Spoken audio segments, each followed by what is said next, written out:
Саламатсыздарбы? Бүгүнкү күнгө алынган жаңылыктар топтому менен тааныштырабыз.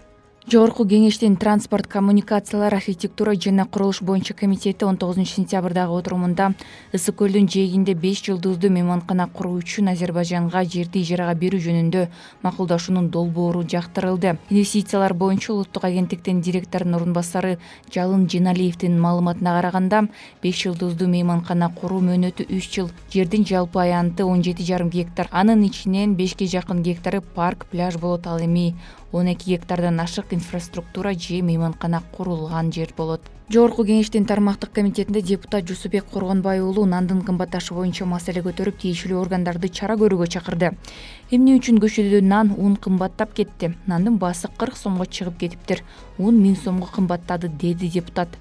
Жыйынга катышып жаткан монополияны жөнгө салуу кызматынын жетекчисинин орун басары Айбек Мамралиев азыктардын баасын кымбатташына мындай деп түшүндүрмө берди. Өткөн бейшембиден баштап казак унуна карата баа өсүп баштады, себеби Казакстандан келген ундун көлөмү кескин түрдө кыскарды.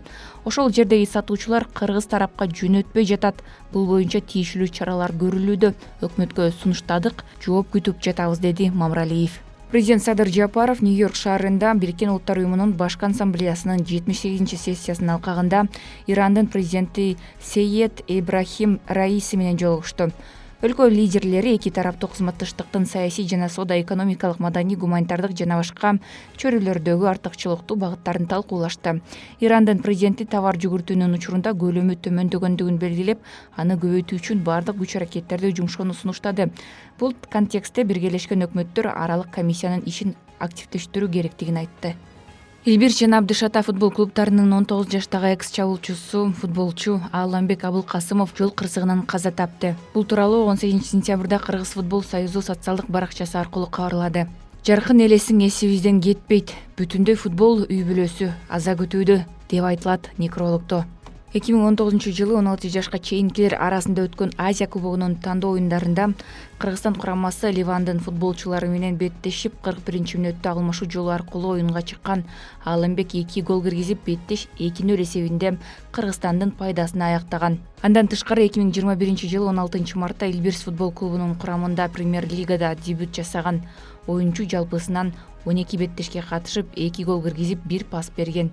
2023-жылдан тарта Абдышата 2 үчүн ат салышкан.